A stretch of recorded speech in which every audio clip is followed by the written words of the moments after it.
Monsieur Bidet dirige l'équipe de charpentiers qui travaille ici. Donc il va nous expliquer, si vous voulez bien, ce que vous avez fait. Oui, donc là nous sommes sous la charpente et sur le plancher qui tient pour l'instant. Nous charpentiers ici, on a commencé cette partie. Tout à l'heure, mon père parlait de la tour Lavoisier qui était un tout autre chantier. Ici, c'est toute une autre histoire. Les charpentes. Alors, il y a une partie qu'on ne voit pas, qui est le chemin de ronde qui est plus bas. Oui, on l'aperçoit ici, là, sur le côté, qui permet la circulation donc, sur le parapet un petit peu plus bas. Et là, donc, nous sommes sur la partie haute de la tour. Maintenant, vous voyez le voligeage dessous la charpente qui a été déposée en grande partie. Parce que ce sont des bois. Nous, quand nous sommes intervenus, tout ça s'était disposé pas comme vous l'avez sous les yeux. Il y avait des pièces de structure manquantes, il y avait des bois anciens en chêne et en sapin qui avaient été rapportés au fil des travaux d'entretien, au fil des travaux de reprise de couverture. Des bois de premier sciage, des bois de réutilisation qui avaient déjà eu une vie dans d'autres charpentes.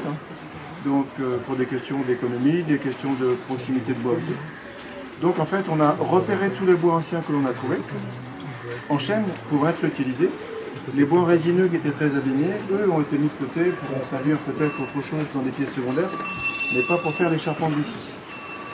Ensuite, avec l'architecte et les propriétaires, on a un travail pour regarder l'état général, faire les choix. Qu'est-ce qu'on garde, qu'est-ce qu'on ne garde pas.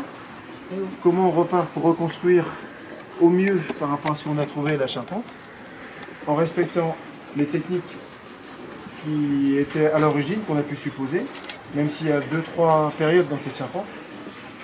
On a remis les bois en place. Alors vous les voyez, c'est ceux qui sont un petit peu plus grisés en fait. Quelques chevrons qu'on va retrouver, et les bois intermédiaires, on les a laissés volontairement de notre époque, avec du sciage, avec quelques vieillissements, mais c'est pas du faux. C'est-à-dire qu'on a du bois du 21e siècle en fait. Ça marque aussi l'époque.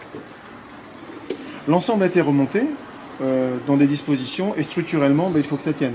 Une charpente, c'est fait pour tenir, et c'est fait pour recevoir une couverture.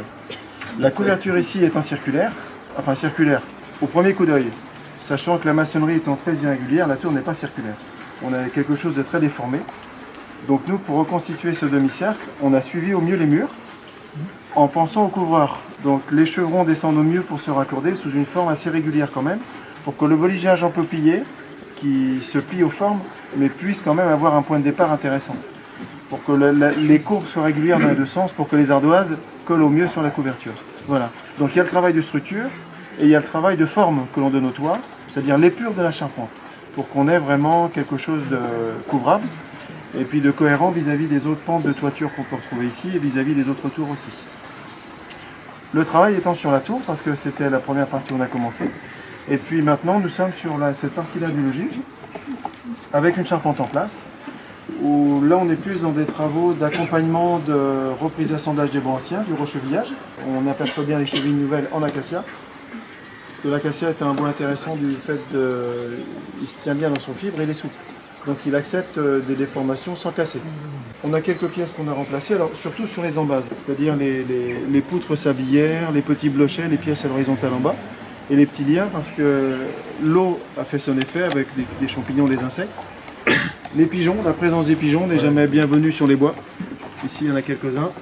Les fientes désagrègent au fil des années. Il y a quelqu'un derrière nous, parce que là aussi on est en train de faire un travail actuellement de reprise des assises.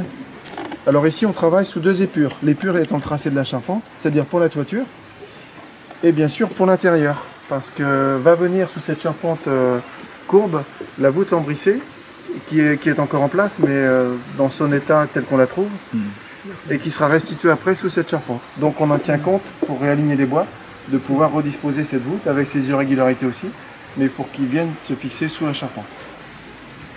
Donc voilà.